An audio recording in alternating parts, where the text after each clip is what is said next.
La perseverancia es la marca por excelencia de la preservación divina. Hermanos, déjenme hacerles una pregunta. ¿La fe es un don de Dios? ¿Sí o no? ¿Y el arrepentimiento es un don de Dios? Sí, es un don de Dios. Ahora, ¿cómo yo sé que Dios le ha dado a alguien el don de la fe? Porque la persona cree. ¿Cómo yo sé que Dios le ha dado a alguien el don del arrepentimiento? Porque la persona se arrepiente.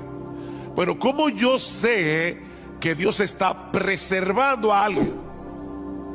Porque esa persona está perseverando. La fe verdadera persevera hasta el fin, como vimos en el texto de Primera de Juan. Pero por otra parte, el autor también quiere ayudar a los verdaderos creyentes de esta iglesia a que puedan experimentar la seguridad de salvación. ¿Lo vieron en el versículo 11? Que muestre la misma solicitud hasta el fin para alcanzar la plena seguridad de la esperanza. Que puedan estar seguros de que son salvos.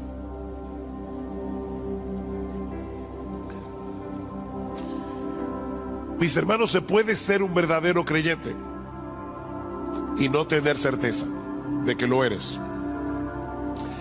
La seguridad de salvación no la tienen todos los cristianos. ¿Oyeron eso? O deben ponerlo de otra manera. La inseguridad de salvación no es una prueba de que no somos cristianos. Hay muchos creyentes que van a llegar inseguros al cielo. Y hay muchos impíos que van a llegar seguros al infierno, creyendo que son creyentes. No todo el que me dice Señor, Señor, entrará en el reino de los cielos, sino el que hace la voluntad de mi Padre que está en los cielos. Así que la seguridad de salvación no es necesaria para ser salvo. Sin embargo, cuando un creyente no puede estar seguro de su salvación, no podrá disfrutar plenamente de la bendición de ser salvo, ni tampoco podrá correr bien la carrera. Noten el versículo 12. Porque yo quiero que ustedes alcancen la plena seguridad de la esperanza, a fin de que no seáis perezosos. El estar seguro te mueve a no ser perezoso. ¿Cómo podremos entonces obtener una plena certeza de nuestra salvación? ¿O cómo vamos a poder seguir avanzando hacia la madurez en nuestras vidas cristianas, de tal manera que podamos ser cada vez más útiles para el reino de Dios? En el versículo 12 nos dice dos cosas al respecto. La primera es que debemos seguir siendo diligentes en el cuidado de nuestras almas.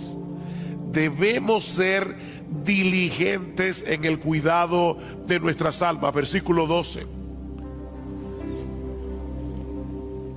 A fin de que no seáis perezosos, sino imitadores de los que mediante la fe y la paciencia heredan las promesas, para que no sean perezosos. Y la pereza de la que el autor está hablando aquí es una indisposición para el cumplimiento de nuestros deberes espirituales. Tú debes leer la Biblia, tú debes orar, tú debes venir a la iglesia, debes venir al culto de oración, debes leer buenos libros cristianos, debes tener una comunión edificante con otros hermanos en la fe. Esos son nuestros deberes espirituales, pero el perezoso, aunque lo sabe, no lo hace. Dice Salomón en Proverbios 26:13 que el perezoso siempre encuentra una excusa para dejar de hacer lo que tiene que hacer. El perezoso dice: hay un león en el camino, hay un león en medio de la plaza. Imagínense ustedes, yo quiero salir a trabajar, pero hay un león fuera de la puerta de mi casa. Así que prefiero quedarme aquí seguro. O dice en Proverbios 15:19 que el camino del perezoso es como un seto de espinos. Él tiene un deber que cumplir, pero magnifica de tal manera los obstáculos que tiene por delante que termina dejando el asunto para otro momento. Y es interesante porque no es que el perezoso no desee estar en una mejor condición espiritual. No, de hecho en Proverbios 13:4 dice que el alma del perezoso desea, pero nada alcanza. Él desea, pero nada alcanza. Le dije que me iban a ver bebiendo agua hoy. No sufran, que yo estoy más interesado en decir este mensaje. Mañana descansaré la garganta. El perezoso no ha perdido la capacidad de desear una mejor condición espiritual de la que tiene. Él quiere, pero no lo puede alcanzar por causa de su pereza. Mis hermanos, si no somos diligentes en el uso de los medios que Dios ha provisto para que alcancemos una mejor condición, nuestros deseos nunca serán cumplidos. ¿Qué debemos hacer entonces? Despojarnos de nuestra pereza espiritual y en dependencia del Espíritu Santo disponernos a hacer lo que debemos hacer en el momento en que debemos hacerlo, aunque no tengamos ningún deseo de hacerlo. Pastor, ¿y eso no es hipocresía? No, eso es diligencia. Eso es diligencia. Yo no tengo deseos de leer la Biblia hoy en la mañana. Pídele a Dios que te dé deseo, ábrela y léela. Yo como que no tengo deseos de ir a la iglesia hoy. Levántate, cámbiate y sin ningún deseo, ven a la iglesia. Ser diligente es hacer lo que tú tienes que hacer en el momento en que tienes que hacerlo, aunque no tengas ningún deseo de hacerlo. El crecimiento espiritual requiere un esfuerzo diligente de nuestra parte. Pero pastor, yo creía que la salvación era por gracia.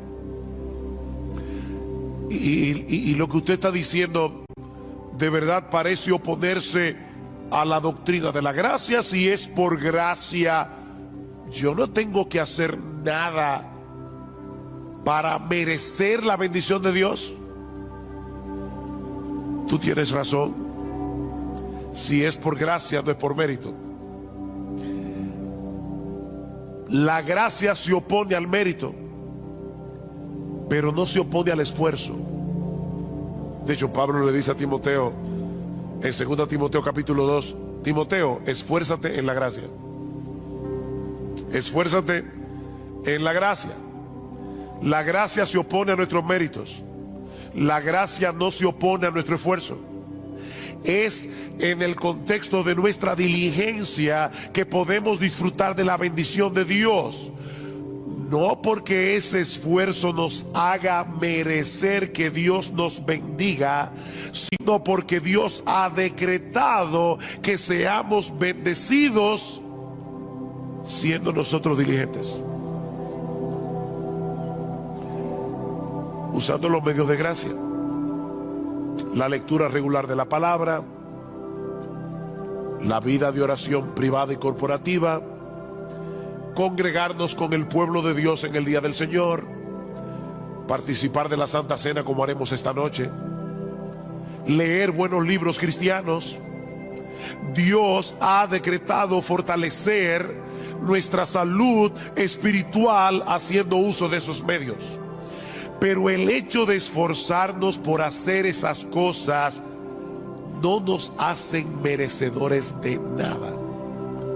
Porque esa diligencia es impulsada en nosotros de pura gracia en una forma misteriosa que nunca vamos a poder entender. ¿Qué dice Pablo?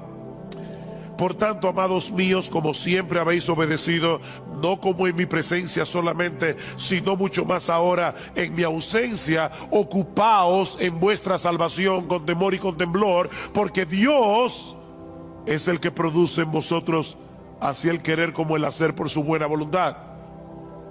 ¿Quién produce el querer y el hacer? Dios lo produce. ¿Quién es el que tiene que ocuparse en su salvación? Tú y yo debemos ocuparnos en nuestra salvación. La obra de Dios nos impulsa a obrar. Y precisamente por eso Él se lleva toda la gloria en nuestro esfuerzo. Pero toda bendición que nosotros recibimos de la mano de Dios no es por nuestro esfuerzo, es por los méritos de nuestro Señor Jesucristo.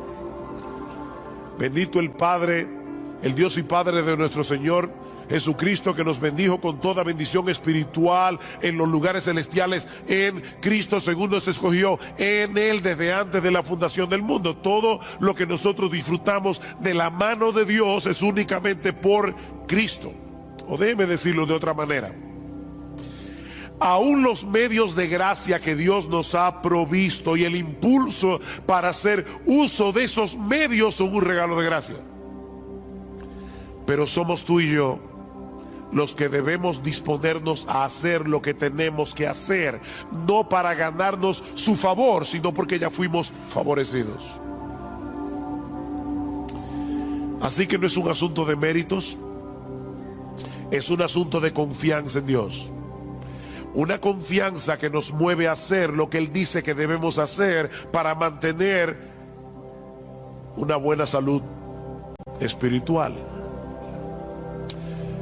Déjame hacerte una pregunta. ¿Qué debe hacer un hombre o una mujer para alcanzar una buena calidad de vida?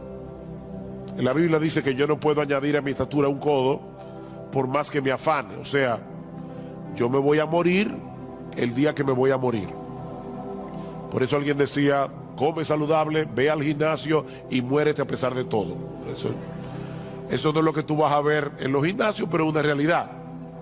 Ahora, ¿qué debe hacer una persona para tener una buena calidad de vida? Bueno, debe mantener una dieta balanceada, un programa regular de ejercicios físicos, descansar apropiadamente y ese tipo de cosas.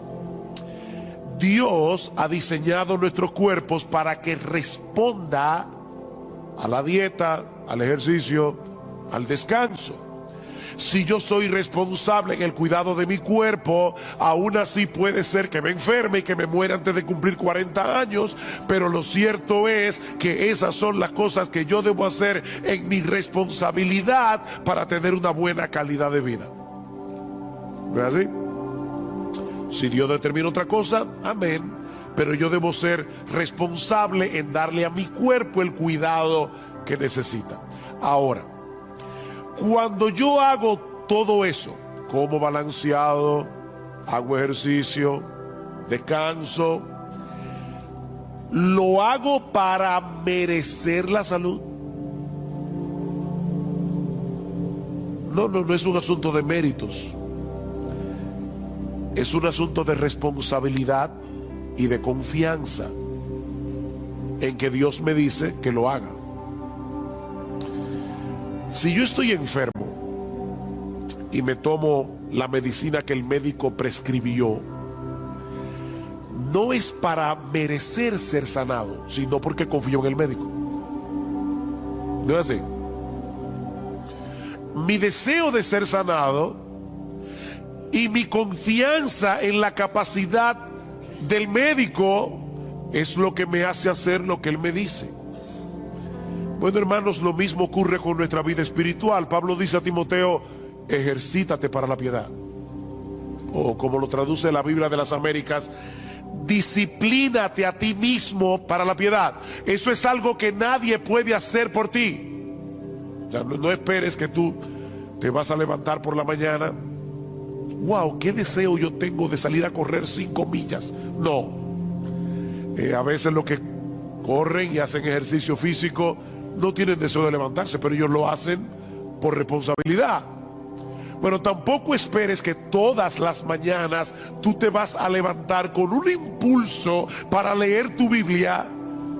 No, a veces tú vas a querer seguir durmiendo, pero debes levantarte como quiera, abrir tu Biblia y leerla. Ejercítate para la piedad. Disciplínate a ti mismo para la piedad. Ahora, nunca olvides que son medios de gracia. Eso quiere decir que aun cuando haces uso de esos medios que Dios ha prescrito para preservar la salud de nuestras almas, debemos hacerlo descansando en Él, no en nuestras propias fuerzas o en nuestra propia capacidad. Señor, voy a leer tu palabra, dame entendimiento. Abre mis ojos para ver las maravillas de tu ley. Alimenta mi alma. Déjame ver a Cristo en las páginas de las Escrituras y aumenta mi admiración por Él. Porque contemplando su gloria es que somos transformados de gloria en gloria. Señor, voy al culto de oración o de adoración. Por favor, ayúdame a adorarte sin distracciones. Por favor, ayúdame, Señor, que yo pueda percibir y experimentar tu presencia junto a mis hermanos en la iglesia. Ayúdame, Señor, para atesorar la palabra predicada de tal manera que obre poderosamente en mi corazón. Ayúdame, Señor. Así que lo primero que el autor de Hebreos nos está diciendo aquí es que si tú quieres perseverar hasta el fin, si tú quieres seguir avanzando hacia la madurez cristiana, debes ser diligente en el cuidado de tu alma, amparado en el poder del Espíritu de Dios, pero tú debes ser diligente en el cuidado de tu alma. Pero hay algo más que debemos hacer, y es aprender a esperar con fe y con paciencia que Dios haga en nuestras vidas lo que Él ha prometido hacer. Vean el versículo 12 otra vez. A fin de que no seáis perezosos, sino imitadores de los que mediante la fe y la paciencia heredan las promesas. El texto no nos dice explícitamente quiénes son esos creyentes a los que debemos imitar, pero obviamente se refiere a todos los hombres y mujeres de fe del Antiguo Testamento que encontramos en el capítulo 11 de la carta a los Hebreos, y de los cuales Abraham es un prototipo. Vean el versículo 13. Pues cuando Dios hizo la promesa a Abraham, no pudiendo jurar por uno mayor, juró por sí mismo. ¿Por quién jura Dios? Por Él mismo, diciendo: ciertamente te bendeciré y ciertamente te multiplicaré. Y así, habiendo esperado con paciencia, obtuvo la promesa. Habiendo esperado ¿cuántos años? 25 años, con paciencia, pero Dios le dio el hijo. La historia de esos hombres, mis hermanos, quedaron registradas en las Escrituras con un propósito didáctico. Dice Romanos 15: porque todo lo que fue escrito en tiempos pasados para nuestra enseñanza se escribió a fin de que por medio de la paciencia y del consuelo de las Escrituras tengamos esperanza. No es un consuelo para ti leer la historia de Abraham y ver que cuando este hombre tenía casi 100 años y Sara 90 y era estéril, esta mujer salió embarazada? ¿Y sabes qué fue lo que le embarazó? La promesa de Dios. Dios lo prometió, y cuando Dios promete algo, Él lo hará en su tiempo, pero Él lo hará. El Espíritu Santo inspiró a los autores de las Escrituras para que dejaran un registro de las historias de estos hombres y mujeres del pasado que se aferraron a las promesas de Dios con fe y con paciencia, aún en medio de circunstancias muy difíciles. Y Dios quiere que imitemos a esos hombres que supieron esperar paciente y confiadamente en el cumplimiento de las promesas. La fe nos capacita para confiar en el poder y en la buena disposición de Dios para concedernos lo que Él nos ha prometido, pero la paciencia nos permite esperar que Él lo haga en su tiempo, no en el nuestro. Fe y paciencia. Mis hermanos, la clave para perseverar hasta el fin no es creer, es seguir creyendo. No es creer, es seguir creyendo. Es seguir esperando hasta que Dios en su sabiduría haga lo que Él ha decidido hacer, en el tiempo en que Él ha decidido hacerlo y en la forma como Él quiere hacerlo. Esta palabra que aparece en nuestro texto y que se traduce como paciencia nos habla de quietud y confianza prolongada en medio de la aflicción. Eso es paciencia. La fe nos lleva a descansar confiados en las promesas de Dios. La paciencia nos permite continuar esperando lo prometido, aunque en medio de las circunstancias en que nos encontremos nos dé la impresión de que Dios se olvidó del asunto. Mira, mi hermano, Dios está más interesado en tu carácter que en tu comodidad.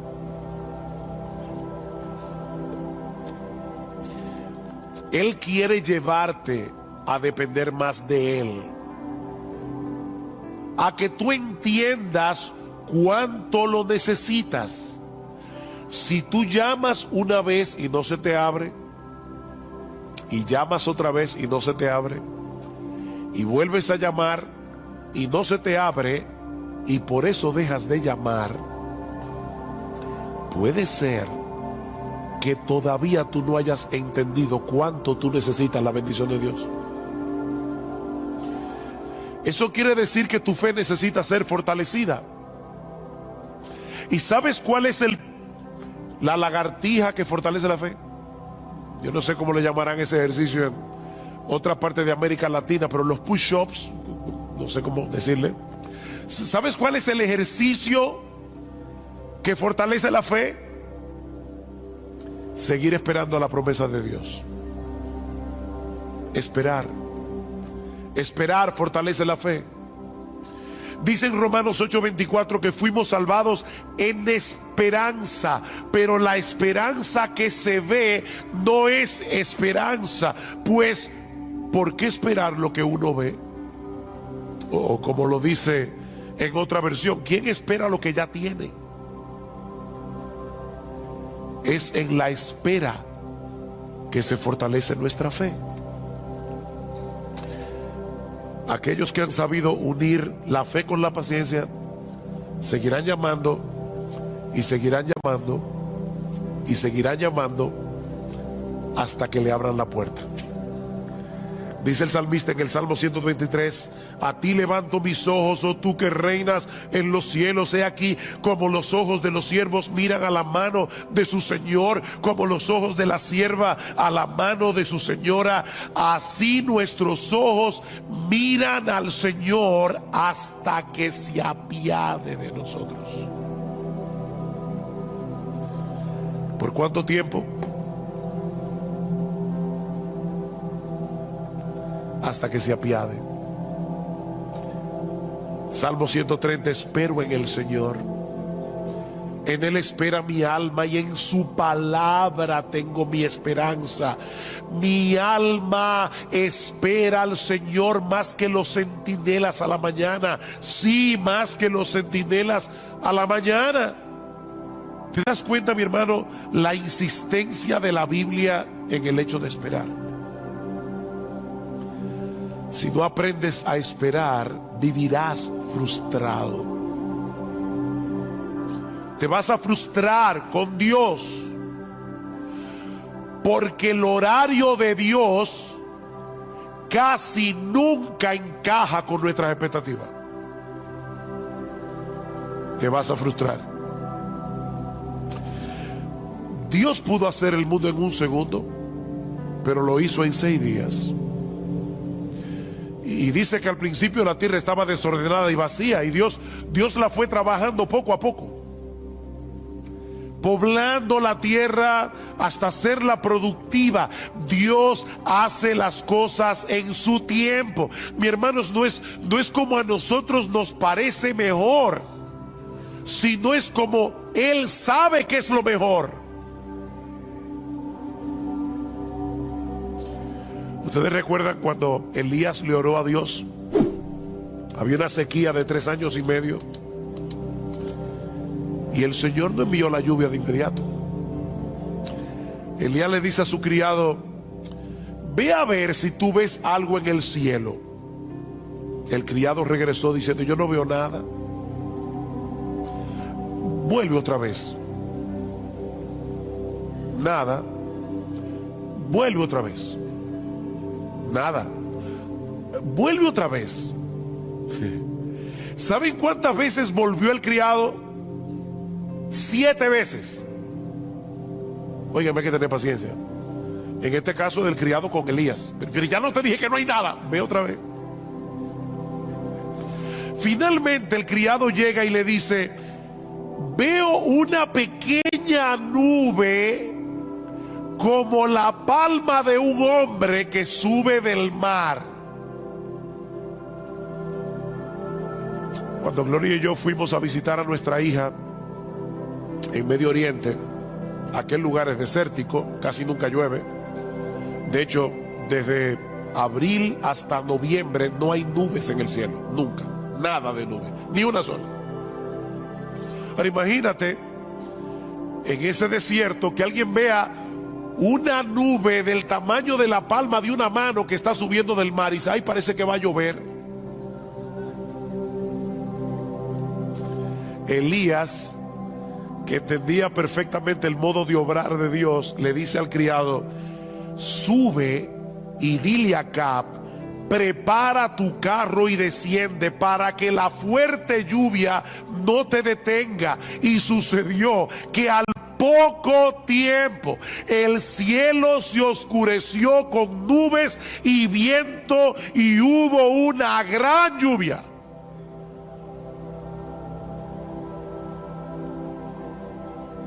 Dios tiene su forma de obrar. Él desea moldear nuestro carácter. Y eso solo es posible en el contexto de la fe y de la paciencia. Tenemos un problema, deseamos ser atendidos de inmediato, entendemos que el asunto es urgente. ¿Y saben lo que hace Dios? Dios mueve las cosas de tal manera que todo el mundo esté ocupado y que nadie te pueda atender. ¿Te ha pasado?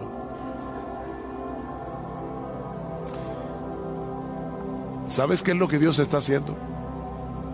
Enseñándote a esperar con fe y con paciencia. Tu mayor problema no es que te atiendan. Tu mayor problema es tu falta de fe. Y Dios está moldeando tu carácter. Mis hermanos, ¿qué aflicción puede ser mayor que la muerte de un ser querido? Pero cuando Marta y María mandaron a llamar a Jesús porque Lázaro estaba enfermo, el Señor ni se apresuró.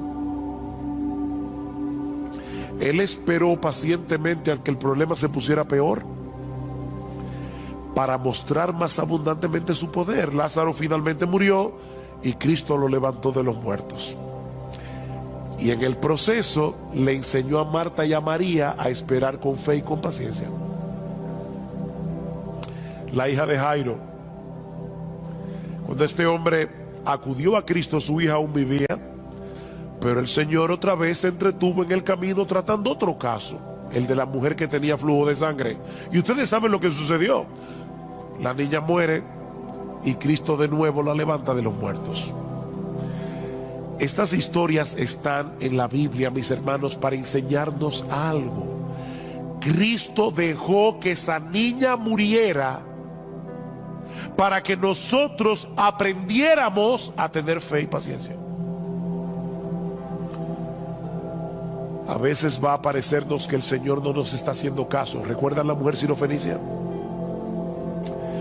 Señor, ten misericordia de mí, mi hija está posesa por un demonio, y Cristo ni le escucha. Los apóstoles vienen. Por favor, Señor, haz algo para que esta mujer nos deje tranquilos.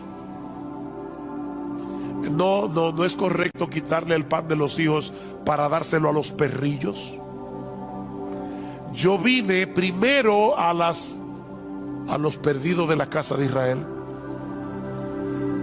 Y esta mujer le dice: sí, Señor, pero aún los perrillos comen de las migajas que caen de la mesa de sus amos. Y Cristo le dice: mujer, por causa de tu fe, lo que tú quieres te será hecho. Y dice que su hija fue sanada en aquella misma hora. Esta mujer no desmayó, y por medio de la fe y de la paciencia obtuvo la bendición que deseaba. He aquí entonces, mis hermanos, la metodología divina para seguir avanzando en nuestras vidas cristianas y llegar a experimentar seguridad de salvación. Debemos ser diligentes en el cuidado de nuestras almas y ser imitadores de aquellos que por la fe y la paciencia heredaron las promesas. Dios nos ha dado promesas ciertísimas en su palabra, incluyendo el hecho de que Él ha de guardarnos en Cristo hasta el día en que estemos en su presencia, en cuerpos glorificados, contemplando y deleitándonos en su gloria por los siglos de los siglos. Él lo ha prometido y Él lo hará. Mis ovejas oyen mi voz y yo las conozco y me siguen, y yo les doy vida eterna y no perecerán jamás, ni nadie las arrebatará de mi mano. Mi Padre que me las dio es mayor que todos y nadie las puede arrebatar de la mano de mi Padre. Si esperamos en las promesas de Dios con fe y con paciencia, tendremos el combustible necesario para energizar nuestra diligencia en el cuidado de nuestras almas. Recuerden lo que dice el autor de la carta a los Hebreos: deseamos que cada uno de vosotros muestre la misma solicitud hasta el fin. ¿Para qué? Para que tengan seguridad de salvación. ¿Para qué? Para que no seáis perezosos. Para que no seáis perezosos. Las promesas de Dios son las que le dan contenido a nuestra fe.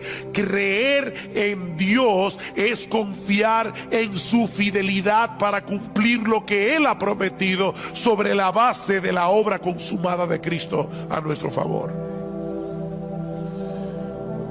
Eso es lo que el autor de la carta dice más adelante. Versículo 16. Porque los hombres juran por uno mayor que ellos mismos. ¿No es así? Hay gente que jura por Dios. ¿Y por quién jura Dios? Los hombres juran por uno mayor que ellos mismos, y para ellos un juramento dado como confirmación es el fin de toda discusión. Por lo cual Dios, deseando mostrar más plenamente a los herederos de la promesa la inmutabilidad de su propósito, interpuso un juramento. Dios juró por sí mismo.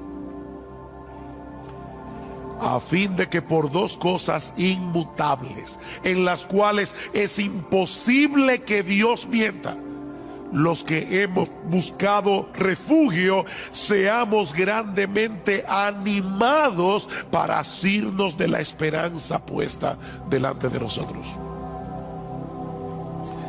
Seamos fuertemente, grandemente animados, la cual tenemos como ancla del alma, una esperanza segura y firme, y que penetra hasta detrás del velo, donde Jesús entró por nosotros como precursor.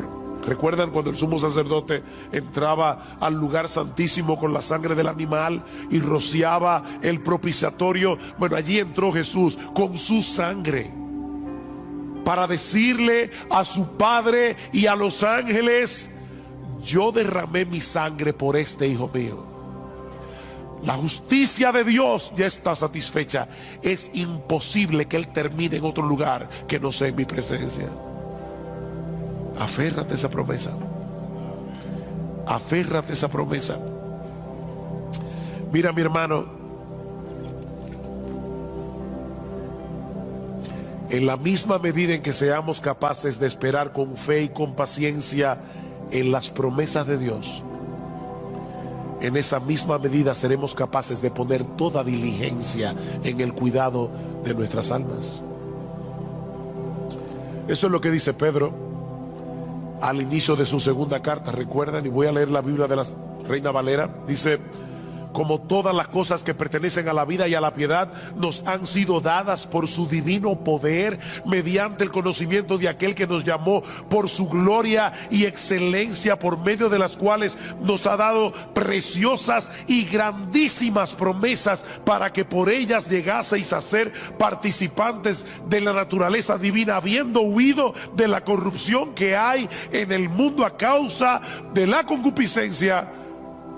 Por esto mismo poned toda diligencia en añadir a vuestra fe virtud, a la virtud conocimiento, etcétera, etcétera. Este es un texto muy denso, pero mis hermanos, lo que Pedro está diciendo es básicamente esto: todo lo que tú necesitas para tu vida cristiana, todo lo que tú necesitas para seguir avanzando hacia la piedad, ya Dios te lo dio por su divino poder.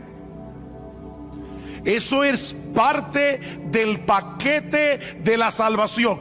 No nos falta absolutamente nada para nuestra vida cristiana y para la piedad. Ya lo tienes por su divino poder. Ahora, ¿cómo fue que Dios nos concedió todo lo que necesitamos para la vida y para la piedad?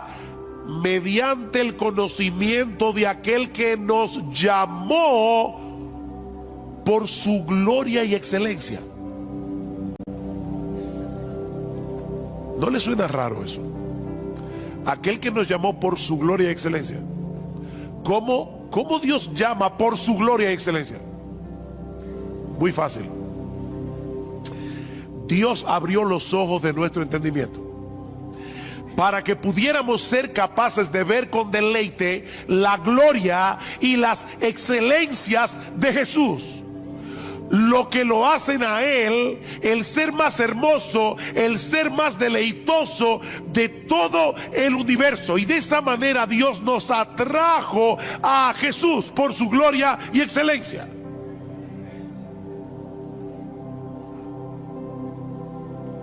Y ahora Pedro está diciendo: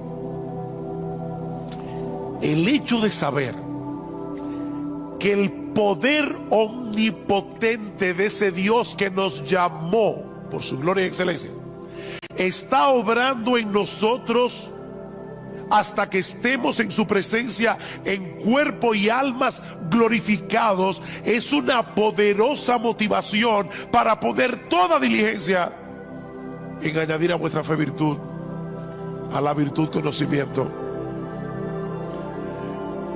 Alguien lo ilustra de esta manera: imagínate que tú eres un prisionero de guerra en un campo de concentración y has perdido toda esperanza de salir vivo de allí. Y en tu desesperanza, ya tú comenzaste a vivir descuidadamente. Tú lo que quieres es sobrevivir hasta la muerte. Y ya tú no te preguntas si algo está bien o algo está mal. Como decimos en buen dominicano, tú estás dado al pecado. Pero de repente te enteras de que se está planificando un intercambio de prisioneros. Y ves que se acerca a la fila donde estás tú el guardia que tiene la responsabilidad de señalar a los que van a ser libertados y enviados de vuelta a su familia. Si el guardia te señala a ti, eso no sería un mero conocimiento. Recuerden que Pedro dice, mediante el conocimiento de aquel que nos llamó por su gloria y excelencia. Pero ese conocimiento transforma, ese conocimiento anima. Si el guardia se te acerca a ti, tú no vas a pensar, oh, qué interesante, me llamó a mí.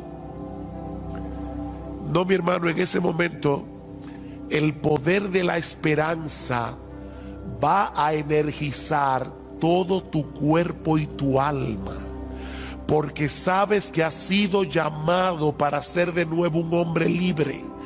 Bueno, eso es precisamente lo que Pedro nos está diciendo aquí. El hecho de saber que el Dios de gloria se nos ha acercado y nos ha dicho, tú que estás allí, ven, yo te mostraré mi gloria y te daré una vida eterna glorificada para disfrutarla. Esa es una esperanza que energiza nuestra diligencia para seguir avanzando en el camino de la piedad. De ahí lo que sigue diciendo Pedro.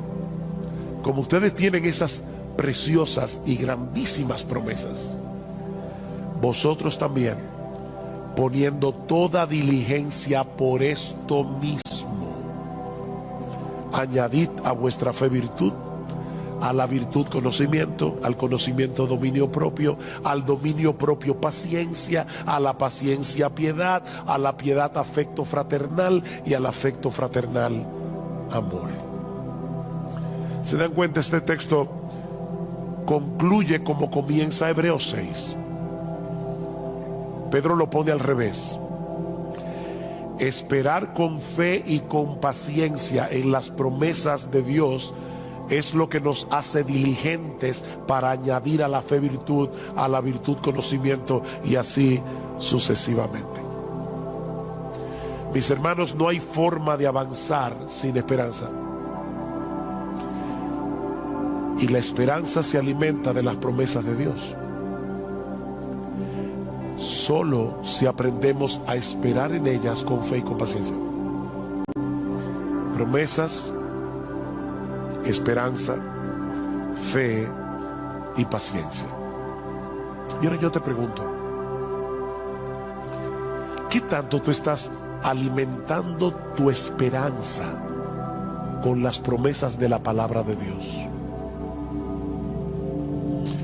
¿Qué tan a menudo tú traes esas promesas a tu mente, sobre todo cuando estás en medio del dolor y de la aflicción? ¿Cuándo fue la última vez que en una forma consciente tú meditaste en una promesa de las Escrituras hasta que la paz y la quietud trajeran descanso a tu alma? ¿Qué tan dispuesto tú estás a seguir esperando en Dios, sabiendo que Él selló cada una de sus promesas con la sangre que Cristo derramó por ti en la cruz del Calvario? Recuerda que es por fe que andamos, no por vista. Mis hermanos, que el Señor nos ayude a mostrar la misma solicitud hasta el fin. Hasta el fin, no te canses, para alcanzar la plena seguridad de la esperanza, a fin de que no seáis perezosos y no imitadores de los que mediante la fe y la paciencia heredan las promesas. Desde el principio de la historia de la redención, vemos que dentro del Israel nacional, Dios tiene un Israel espiritual escogido por gracia. Vean otra vez Romanos capítulo 9, versículo 6. Pero no es que la palabra de Dios haya fallado, porque no todos los descendientes de Israel son Israel, ni son todos hijos por ser descendientes de Abraham. Dios tiene un pueblo escogido por gracia, y no solo de Israel, sino del mundo entero, también de los gentiles. De manera que la salvación no depende de la raza, depende de la gracia. Ahora, ¿quiere esto decir que los incrédulos se perderán porque no fueron escogidos? Dios tiene un pueblo escogido por gracia. Entonces aquellos que no se salvan es porque no fueron escogidos. Esa es la pregunta que Pablo está respondiendo desde el final del capítulo 9 hasta el capítulo 10. Y su respuesta básicamente es esta: si bien es cierto que Dios es el responsable de la salvación final de los creyentes, el hombre que se pierde es responsable de su condenación. Esa es la respuesta de Pablo. De manera que la razón por la que los israelitas rechazan a Cristo no es porque no fueron escogidos, sino porque en su orgullo ellos prefieren tratar de ganarse la salvación por medio de su esfuerzo, por medio de su obediencia a la ley, antes que venir como mendigos pidiéndole a Dios misericordia. Romanos capítulo 10. Versículo 3, pues desconociendo la justicia de Dios y procurando establecer la suya propia, no se sometieron a la justicia de Dios. Ese es el problema, dice Pablo. No, yo no quiero la justicia como un regalo, yo me la quiero ganar con mi obediencia. Ese es el contexto del pasaje que vamos a estudiar en la mañana de hoy. Y podemos resumir la enseñanza de esta sección de Romanos 14 al 21, capítulo 10, 14 al 21, en dos encabezados. En primer lugar, en los versículos 14 y 15, Pablo nos muestra que la predicación del Evangelio es el medio usado por Dios para salvar a los pecadores. Muy sencillo, ¿verdad? Nada complicado. La predicación del Evangelio es el medio usado por Dios para salvar a los pecadores. Y luego vamos a ver que Pablo dice, los israelitas escucharon la predicación y la rechazaron. Pero lo primero que él quiere demostrar es, ellos tenían lo que se necesitaba: predicación. Noten versículo 13, yo estaba ahí sentado y cuando Cifrido dijo vamos a leer la escritura, yo sabía que el texto que tocaba leer hoy era Romanos capítulo 14, 10, 14 al 21, porque yo mismo fui que pedí que lo leyeran, pero en mi mente pensé, ay, si leyera desde el versículo 13. Y eso fue lo que él hizo. Versículo 13, para ponerlo en contexto: porque todo aquel que invoque el nombre del Señor será salvo. Versículo 14, ¿cómo pues invocarán a aquel en quien no han creído? ¿Y cómo creerán en aquel de quien no han oído? ¿Y cómo irán sin haber quien les predique? ¿Y cómo predicarán si no fueren enviados? Tal como está escrito, cuán hermosos son los pies de los que anuncian el evangelio del bien. ¿Ven el punto, mis hermanos? Todo lo que se requiere para recibir el regalo de la salvación es invocar a Cristo como Señor, confiando en la eficacia y suficiencia de su obra en la cruz. ¿Saben que hay personas que invocan a Cristo y no son salvos? Cada vez que tienen un problema, Y sobre todo si es un problema serio, ¡ay, Señor! Ellos invocan, Jesús, ayúdame. Pero no es de esa invocación que Pablo está hablando aquí. Para esas personas Jesús es como un paramédico. Ustedes que ¿verdad? Tienen un accidente de tránsito, esperan que llegue el 911, viene el paramédico, te atiende, te da los primeros auxilios, pero tú no tienes nada que ver con ese paramédico nunca más. Tú no lo vuelves a ver, probablemente. No es de esa invocación que Pablo está hablando aquí. Es aquel que decide levantar su bandera blanca de rendición y se somete voluntariamente a Jesús como Señor, confiando en su obra de redención. Vean otra vez el versículo 9, que si confiesas con tu boca a Jesús por paramédico, no por Señor. Y no olviden que esa palabra significa Dios, amo, dueño, soberano, gobernante. Todo aquel que confiesa con su boca a Jesús por Señor y crees en tu corazón que Dios le resucitó de entre los muertos, que Dios aceptó su obra en la cruz del Calvario, que Dios aceptó el pago por nuestros pecados. Si tú crees eso, serás salvo. Serás salvo. Pero ahora Pablo quiere mostrarnos el papel tan crucial que juega la predicación del Evangelio en este proceso, para que un pecador pueda creer en Cristo, invocar su nombre y ser salvo.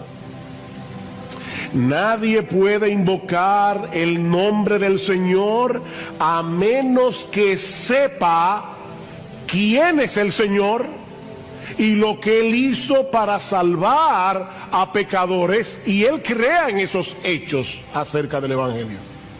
Creer, conocer, creer en los hechos del Evangelio. De ahí la primera pregunta de Pablo en el versículo 14. ¿Cómo pues invocarán a aquel en quien no han creído? No se puede invocar sin creer. Imagínate que tú estás en un río profundo. Hay algunos ríos aquí en República Dominicana, por lo menos cuando yo era chiquito eran profundos, y a veces se formaban remolinos y una persona fácilmente se podía ahogar. De hecho, a veces se topaban con arena movediza. Era peligroso. Ahora imagínate que tú estás en medio de un río, tú no sabes nadar, el río es hondo, estás en un remolino, te estás ahogando, y así rápidamente tú ves de un lado del río a un niño de 6 años que ayer fue que comenzó su primera clase de natación, y del otro lado a un salvavidas profesional que aparte de todo es tu amigo íntimo. ¿A quién tú vas a clamar pidiendo auxilio? ¿A quién vas a clamar? Antes de invocar el nombre de Jesús y pedirle que te salve, debes creer que Él es Dios, que se hizo hombre, que obedeció la ley de Dios perfectamente desde la cuna hasta la tumba, que siendo inocente murió en una cruz, que fue levantado de la tumba victorioso al tercer día para pagar así y justificarnos de nuestros pecados, y entonces clamarle que te salve. Mira, mi hermano, mi amigo que estás aquí, si no conocemos esos hechos del Evangelio o no creemos en la veracidad histórica de esos hechos, ¿cómo voy a pedirle a Jesús que me libre de la esclavitud y de la condenación del pecado y me conceda como un regalo la vida eterna? ¿Cómo se lo voy a pedir? Hay personas que de verdad yo creo que son bien intencionadas. Quizás tú los has visto, que se colocan en la puerta de un centro comercial y a todo el que pasa por ahí le dice: Dios te ama, Dios te ama. Vuelvo y repito, probablemente son bien intencionados, pero déjenme decirles que eso no es evangelizar. Eso no es evangelizar. Nadie se va a salvar porque crea que Dios existe. El diablo sabe eso. Dice en Santiago y tiembla. Nadie se va a salvar porque crea que Dios es amor. Nadie, óyeme, nadie se va a salvar porque crea que Dios es amor. Necesitamos conocer y creer lo que Él hizo a favor de pecadores por medio de la persona y la obra del Señor Jesucristo para resolver el problema de nuestros pecados sin pasar por alto su justicia.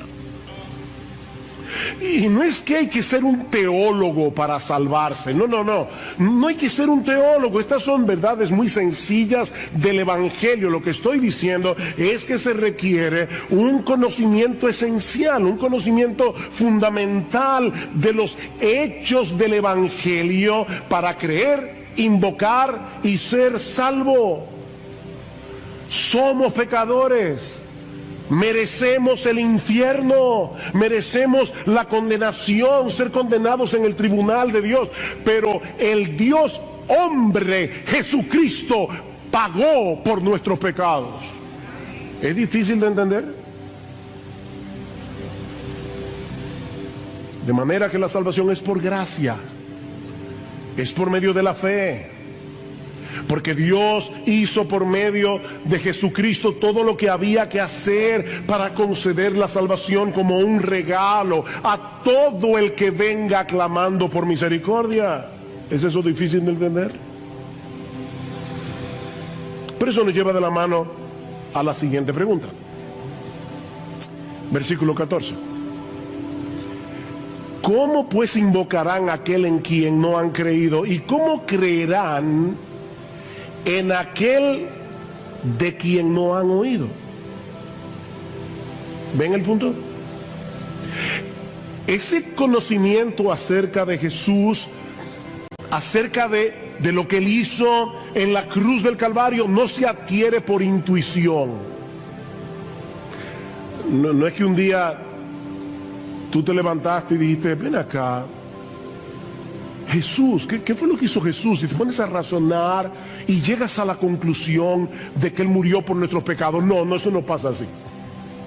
Nadie llega a ese entendimiento por intuición. Yo necesito oír el Evangelio para entender y creer en el Evangelio. ¿Y cómo vamos a escuchar? Dice Pablo, o por medio de la predicación. Tercera pregunta, ¿y cómo oirán sin haber quien les predique? Ven, yo no necesito un sueño, yo no necesito una visión para saber quién es Cristo, para saber lo que Él hizo para salvarnos. Yo necesito predicación. Ahora bien, hay un detalle extremadamente importante en la segunda pregunta que necesita más observación. Y mira, mi hermano, de verdad, si tú no te acuerdas de nada de este mensaje, pero te acuerdas de esto, yo me iré, medianamente satisfecho. Yo quisiera que tú recordaras todo el sermón, pero me voy a ir bastante satisfecho. Lo que dice la segunda pregunta literalmente es lo siguiente: ¿cómo creerán en quien no han oído? Fíjense que yo sé que nuestras Biblias incluyen acerca de quién no han oído. ¿Cómo creerán en aquel acerca de quién o de quién no han oído? Pero lo que el texto griego dice literalmente es esto: ¿cómo creerán en quién no han oído? Mis hermanos, lo que voy a decir esto con calma, así tranquilo, para que no nos perdamos. Lo que Pablo parece estar diciendo aquí no es únicamente que tenemos la necesidad de escuchar acerca de Cristo durante la predicación para salvarnos, sino que necesitamos escuchar a Cristo. No es de Cristo, es a Cristo. Podemos traducirlo también de esta manera: ¿cómo creerán en aquel a quien no han oído? Mis hermanos, predicar fielmente las Escrituras no es otra cosa que hacer oír la voz de Jesucristo desde el púlpito, porque este libro es su palabra, inspirada por su Espíritu. Primera de Pedro capítulo 1 versículos 10 al 12, el Espíritu de Cristo. Por eso es que Pablo le llama a este libro en Colosenses capítulo 3 versículo 16 la palabra de Cristo. La palabra de Cristo more en abundancia en vosotros. Si yo escribo una carta, te envío una carta y alguien te la lee en voz alta y te explica algunas cosas de la carta que tú no entiendes, en cierto modo tú me estás escuchando a mí, no al que te está leyendo la carta. Tú me estás escuchando a mí. Pero eso no es todo. Eso no es todo. Ya eso de por sí es extraordinario, pero eso no es todo. El Nuevo Testamento también nos enseña que cuando el Evangelio es predicado, Cristo, que está presente en su iglesia, moviéndose en medio de los 7 candeleros de oro, como dice en Apocalipsis, Cristo mismo viene y comienza a aplicar su palabra en el corazón de sus ovejas, a hablarle a sus ovejas personalmente. Mis hermanos, Cristo está aquí. Cuando su iglesia se congrega, Él está aquí haciéndonos oír su voz a través de la predicación. El discurso del buen pastor, Juan capítulo 10. En verdad os digo. Y cuando Cristo usa esa fórmula, está diciendo: mira, esto que te voy a decir no es una migaja de verdad, es una montaña de verdad. En verdad os digo, el que no entra por la puerta en el redil de las ovejas, sino que sube por otra parte, ese es ladrón y salteador. Pero el que entra por la puerta es el pastor de las ovejas. A este abre el portero y las ovejas oyen su voz. Llama a sus ovejas por nombre. ¿Se oyeron eso? Llama a sus ovejas por nombre y las conduce fuera. Cuando saca todas las suyas, va delante de ellas, y las ovejas lo siguen porque conocen su voz. Versículo 16: yo tengo otras ovejas que no son de este redil, a estas también me es necesario traerlas, y oirán mi voz, y serán un rebaño con un solo pastor. Versículo 27: mis ovejas oyen mi voz, y yo las conozco y me siguen. Y la pregunta es: ¿y cómo podemos oír esa voz? Porque Pablo está diciendo: nadie se puede salvar a menos que escuche la voz de Cristo. Pero esa voz no viene directamente desde el cielo, sino a través de la predicación. ¿Y cómo irán? Otra vez el texto nuestro dice sin haber quien les predique. Literalmente el texto griego dice, ¿cómo irán sin predicación?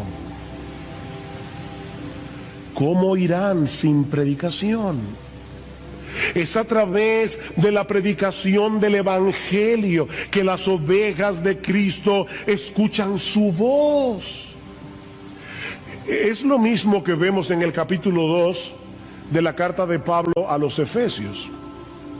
Pablo, en el versículo 16, dice que Cristo derribó la pared intermedia de separación que había entre judíos y griegos para reconciliar con Dios a los dos en un cuerpo por medio de la cruz. Y ahora escuchen.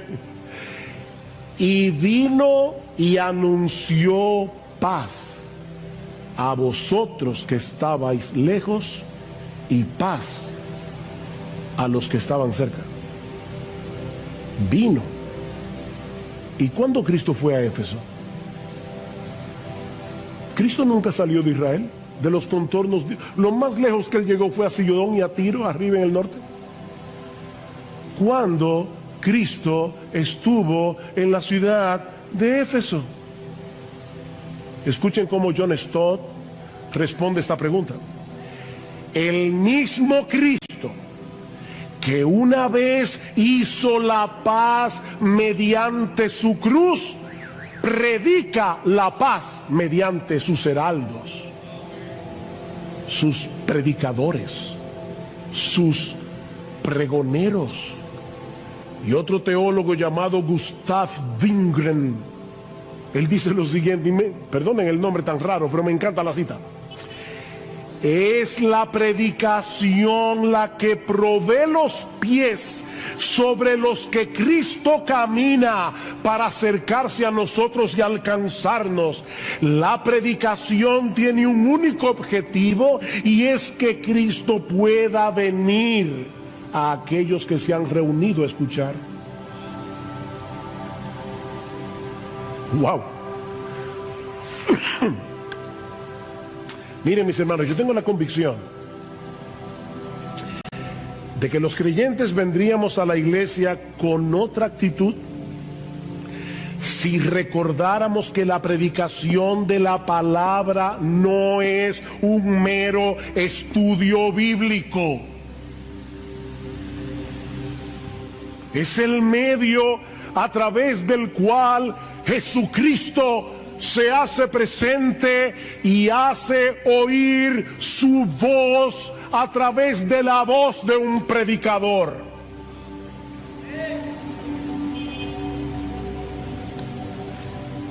Y así edifica su iglesia y así salva a los perdidos. Mis ovejas oyen mi voz.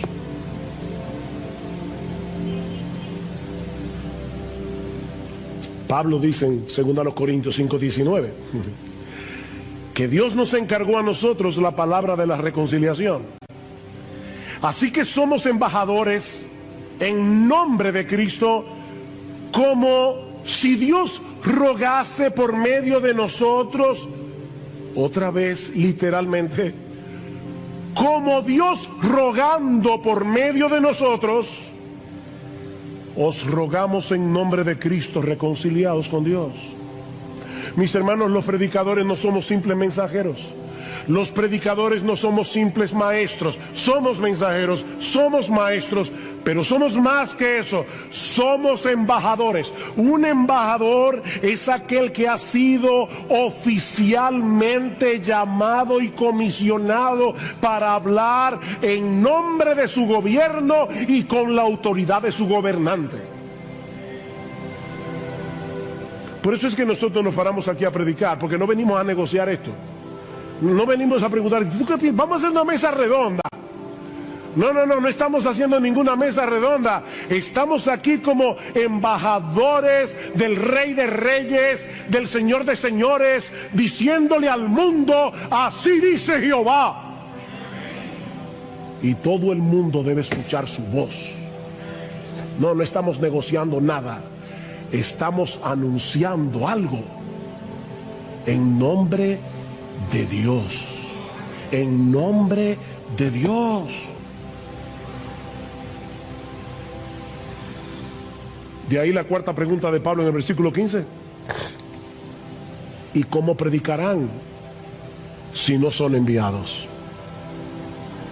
¿Enviados por quién? Bueno, por el contexto debemos entender que Pablo se está refiriendo a Dios como aquel que envía, comisiona a sus mensajeros. Rogad al Señor de la mies para que Él envíe obreros a su mies. Dios los envía para anunciar en su nombre que hay perdón en Cristo para todo aquel que cree. Los predicadores, dice Pablo en 2 Corintios capítulo 2, versículo 17, hablamos de parte de Dios y delante de Dios. De parte de Dios y delante de Dios. La iglesia es la embajada del reino de los cielos. Y los predicadores somos los embajadores que traemos palabras de paz a los enemigos de Dios.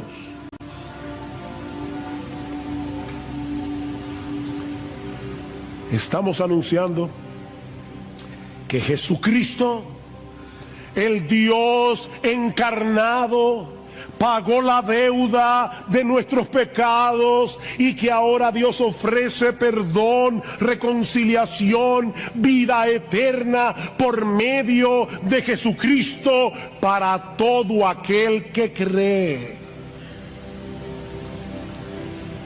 Es por eso que los pies de los que llevan este mensaje al mundo son tan preciosos. Versículo 15.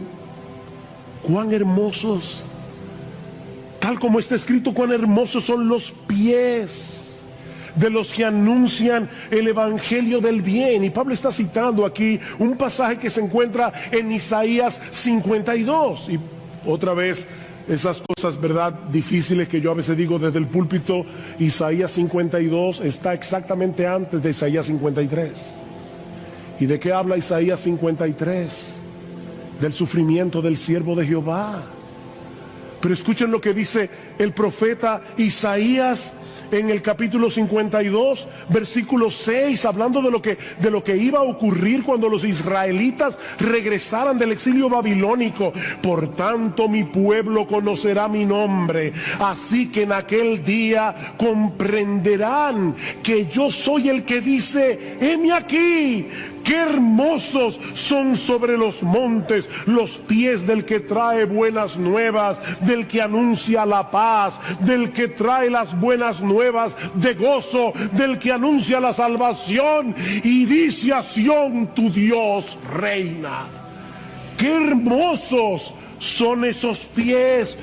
Fuimos comisionados por Dios para proclamar el mensaje, el glorioso mensaje de que nuestro Rey Jesús ya venció en la cruz del Calvario, ya está entronado en los cielos a la diestra de Dios el Padre y tiene toda potestad para conferir perdón y vida eterna a todos los que creen en Él invocando su nombre.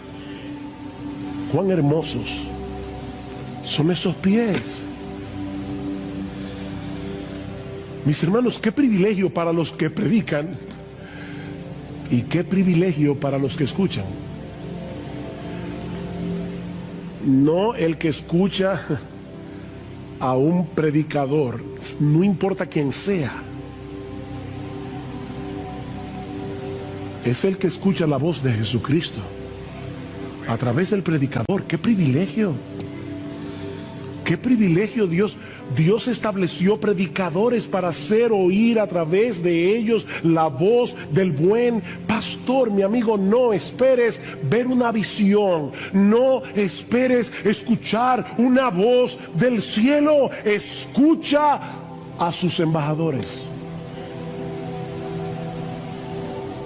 La palabra predicación que Pablo usa aquí significa pregonar como un heraldo,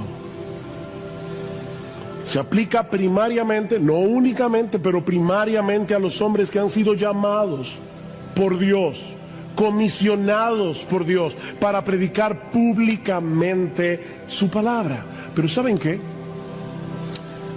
Lo que se predica desde el púlpito debe resonar durante la semana, en la medida en que los creyentes comparten con otros el mensaje del Evangelio.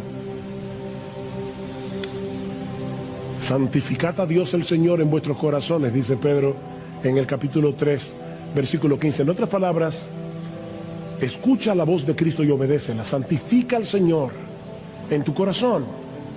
Ahora, cuando tú hagas eso y comiences a moverte en el mundo como un verdadero cristiano, eso va a levantar preguntas.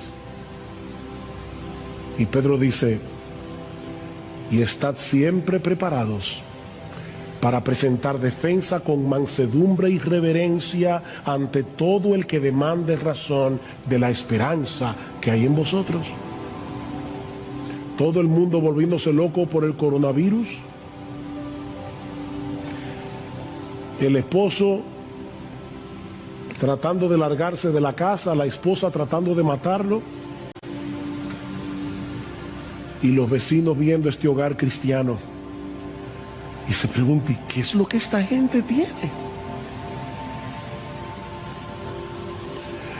Mis hermanos, nadie va a invocar el nombre de Cristo a menos que crea en Cristo, y nadie puede creer en Cristo a menos que escuche el mensaje del Evangelio. Es por eso que los pies de los que se desplazan para compartir este mensaje son tan hermosos. Mira, mi hermano, mi hermana, déjame decirte algo, sobre todo las hermanas. Es completamente irrelevante si tú eres hermosa. Es completamente irrelevante si tienes una hermosa figura. Dios está mirando tus pies. A Dios le importan tus pies. Tus pies. ¿A dónde van tus pies? En tu anhelo de que otros conozcan a nuestro bendito, glorioso, exaltado Señor y Salvador Jesucristo. ¡Cuán hermosos son esos pies!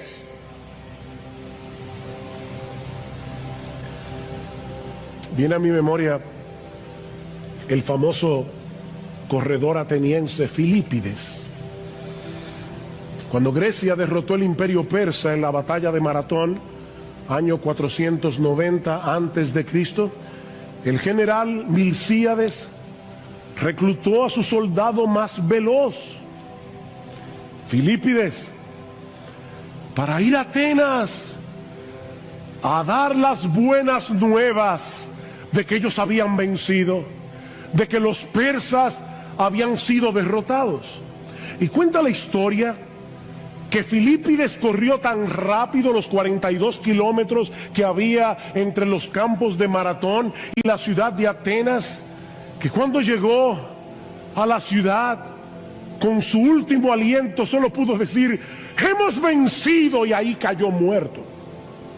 Y es en honor de Filípides que nosotros corremos, digo yo no, los que corren el famoso maratón, que son 42 kilómetros, 26 millas, la misma distancia que corrió Filípides en aquel día.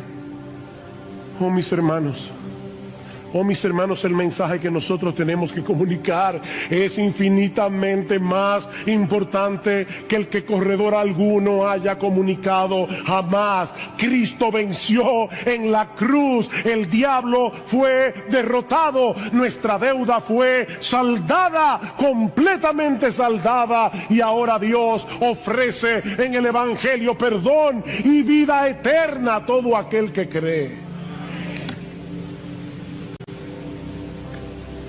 Oh, cuán hermosos son esos pies. Pero ahora viene la segunda parte de la argumentación de Pablo, en los versículos 16 al 21. Recuerden el contexto. Y lo que Pablo va a decir ahora es que lamentablemente, muchos de los que escuchan el mensaje del Evangelio deciden permanecer en la obstinación y rebeldía de sus corazones. Versículo 16. Sin embargo, Pablo ha dicho algo tan glorioso, pero de repente dice, sin embargo, y yo me imagino de verdad que cuando Pablo escribió esto, su corazón estaba roto en 1000 pedazos. No todos hicieron caso al Evangelio. Miren qué glorioso es la predicación. Cristo mismo llamando a los hombres, pero no todos hicieron caso, no todos obedecieron. Porque Isaías dice, Señor, ¿quién ha creído a nuestro anuncio? Y ese texto se encuentra precisamente en Isaías 53. ¿Ven? Isaías 52, cuán hermosos son los pies de los que anuncian el Evangelio. Isaías 53, Señor, ¿y quién ha creído a nuestro anuncio? ¿Quién ha creído a nuestro anuncio? Es interesante notar que ese texto de Isaías 53 se cita al final del ministerio de Jesús en el Evangelio de Juan, capítulo 12, antes de la semana de la pasión. Dice, los judíos no creyeron en Jesús, como dice Isaías, ¿quién ha creído a nuestro anuncio? Y ese mismo texto aparece en Hechos 28 para hablar del ministerio de Pablo, y dice una vez más que los judíos no oyeron, no creyeron, como dice Isaías, Señor, ¿quién ha creído a nuestro anuncio? ¿Ven? Mis hermanos, la predicación puede ser ungida por el Espíritu de Dios y no producir absolutamente nada en el corazón de muchos. Pasó con Jesús, pasó con Pablo y ha pasado con muchos predicadores a lo largo de la historia. Nosotros no podemos evaluar a un predicador por el tamaño de su iglesia. Hay predicadores muy fieles que tienen iglesias muy pequeñas, están en lugares muy duros. Y hay predicadores de la prosperidad enviados por el mismo infierno con estadios llenos de personas.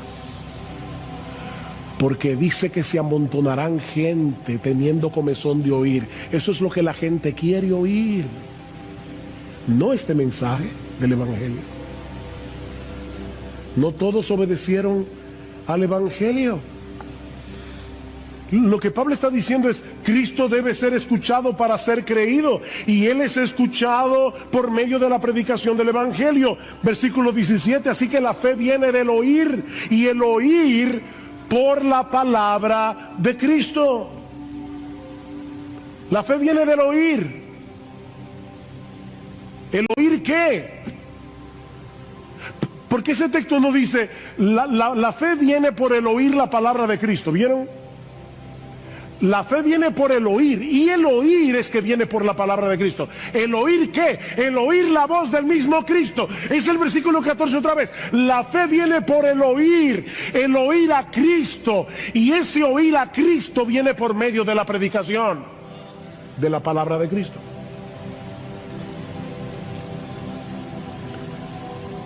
Pero qué triste que muchos que tienen el privilegio de escuchar, y algunos están sentados en esta iglesia y vienen con sus padres domingo tras domingo, tras domingo, tras domingo.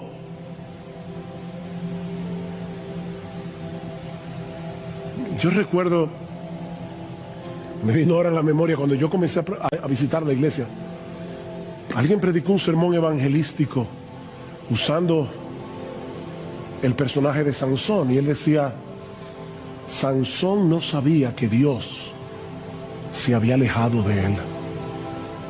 Y el predicador, un predicador muy sencillo, él decía, tú estás ahí sentado en tu silla y tú no sabes que estás sin Dios, y él llamaba a las personas, ven, ven.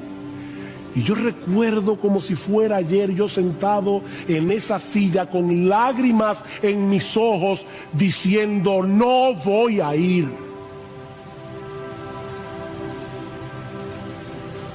Increíble la dureza de nuestro corazón. ¡Cuánta dureza!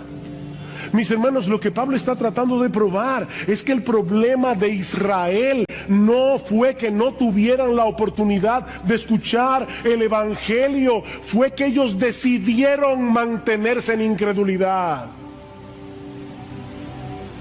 Vean el versículo 18. Pero yo digo, ¿acaso nunca han oído? Tal vez Pablo es que mira, es que nunca oyeron el evangelio. Y dice Pablo, ciertamente que sí. Por toda la tierra ha salido su voz y hasta los confines del mundo sus palabras. Pablo está citando aquí el Salmo 19, que habla no de la Biblia, sino de la revelación general de Dios en los versículos 1 al 6 y luego de las escrituras a partir del versículo 7. Y Pablo está usando la ilustración del sol que recorre toda la tierra cuando sale por la mañana y luego se pone en el ocaso, y dice: así mismo ha salido la palabra de Dios donde quiera que ha habido una comunidad de judíos en el primer siglo. Dios se encargó de llevarle su palabra.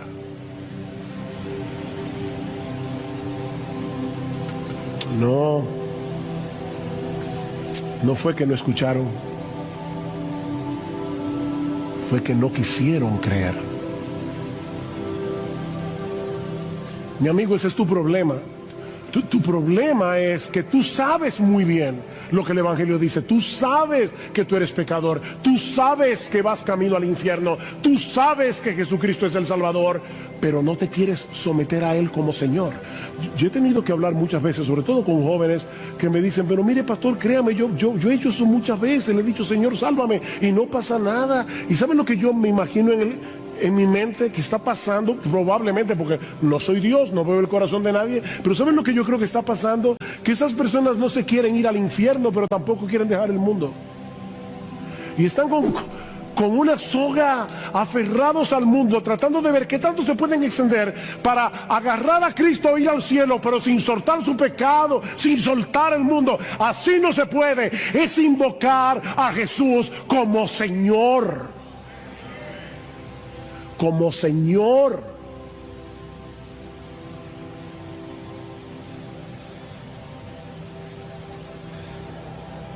Ellos escucharon. ¿Será que no entendieron? No, dice Pablo, ese tampoco fue el problema. Versículo 19, y añado: ¿acaso Israel no sabía? ¿Fue que no entendieron? En primer lugar, Moisés dice: yo os provocaré a celos con un pueblo que no es pueblo, con un pueblo sin entendimiento. Os provocaré a ira. El texto que Pablo está citando aquí es Deuteronomio 32, 21. Y si ustedes hacen el esfuerzo cuando lleguen a sus casas de leer el capítulo 32 del libro de Deuteronomio, van a ver que Dios está acusando a los israelitas de haberlo provocado a celos con su idolatría. A pesar de todas las obras que él había hecho a favor de su pueblo, ellos me han provocado a celo con lo que no es Dios. Me han irritado con sus ídolos. Yo pues los provocaré a celos con los que no son pueblo. Los irritaré con una nación insensata. Y vamos a ver en el capítulo 11 cómo Dios usa eso para salvar a los judíos. Porque hay judíos que se salvan, pero eso lo veremos más adelante. El argumento de Pablo aquí, y noten que esta cita es muy parecida a la que él había usado antes en el libro de Oseas: llamaré a un pueblo que no es pueblo y lo haré pueblo mío. La misma cosa. Lo que Pablo está diciendo es al ver la conversión masiva de los gentiles, Israel debió haber reconocido que Dios estaba llevando a cabo lo que de antemano había prometido en sus propias escrituras. ¿Es que no leyeron la Biblia? Versículo 20. E Isaías, otra cita, Moisés, Deuteronomio, ahora Isaías. E Isaías es muy osado y dice: fui hallado por los que no me buscaban, me manifesté a los que no preguntaban por mí. Wow, hermanos, ese texto es tan hermoso. Déjenme leerles, perdonen un momentito más. Déjenme leer el texto tal cual está en Isaías 65, que es de donde Pablo está citando. Me dejé buscar por los que no preguntaban por mí, me dejé hallar por lo que no me buscaban. Dije: heme aquí a una nación que no invocaba mi nombre. Wow, o sea, somos nosotros las criaturas que debemos decirle: Señor, heme aquí. Pero Dios es tan bueno que Él condesciende y se aparece a un pueblo gentil que no tenía la Biblia, que no conocía el pacto abrahámico, que no conocía las promesas del Mesías. Y Dios le dice a los gentiles: mírame aquí, heme aquí. ¿Y esos gentiles creyeron?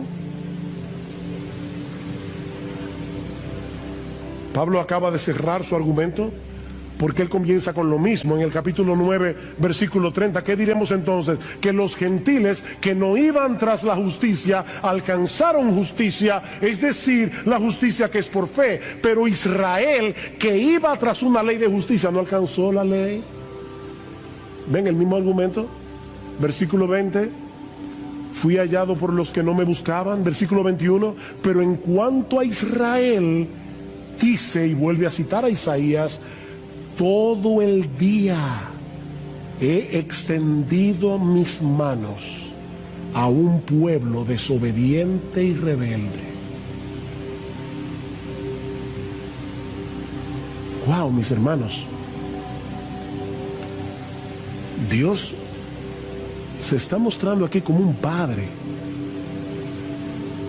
que extiende los brazos a su hijo pródigo, a su hijo extraviado, y le pide que vuelva a casa. Hijo mío, vuelve, hijo mío. Las puertas de tu casa están abiertas de par en par. Serás bienvenido aunque vengas sucio como el hijo pródigo, habiéndote revolcado en el lodo. Ven, hijo mío.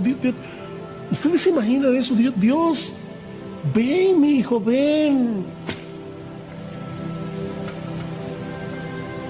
Pero el hijo decide mantener su actitud desafiante en contra de su padre. ¿Por qué la mayoría de los israelitas rechazaron al Mesías? ¿Porque no fueron elegidos? No, porque no quisieron. ¿Ven el contraste, hermanos, entre Romanos 9 y Romanos 10?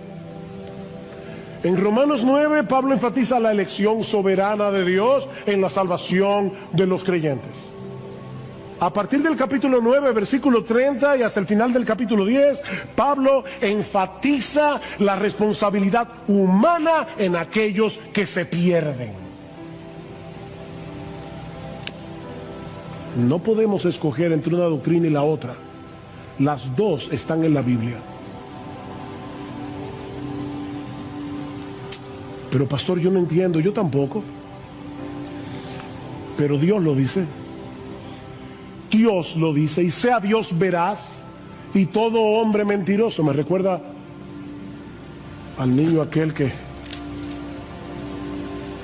cuando en la escuela dominical, un maestro inconverso lo quiso ridiculizar, le dijo: entonces tú crees que es verdad que una ballena se tragó a Jonás. Sí, profesor, yo lo creo, porque la Biblia lo dice.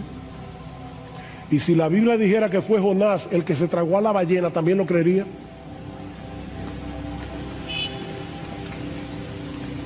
Esto es palabra de Dios. Palabra de Dios.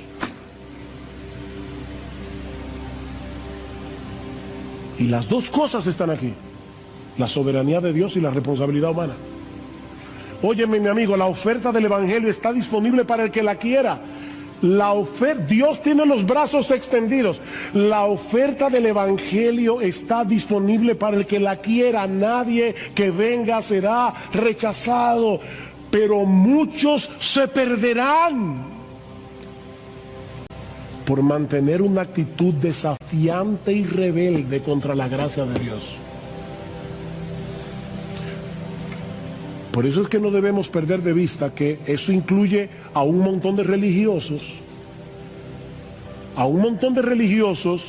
que prefieren seguir tratando de llegar al cielo por la escalera de su obediencia, por su propio esfuerzo, antes que aceptar como un regalo la gracia de Dios en Cristo. Esa es una forma muy sutil de rebeldía contra Dios.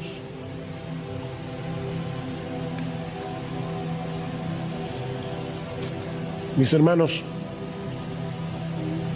¿qué aprendemos de este pasaje? Hay varias lecciones, varias aplicaciones que podemos extraer. En primer lugar, debemos venir a la iglesia con la expectativa de escuchar y obedecer la voz de Cristo. Mi hermano, mira más allá del predicador. Mira más allá del predicador. Contempla a Cristo mismo hablándole a su pueblo a través de la predicación de su palabra.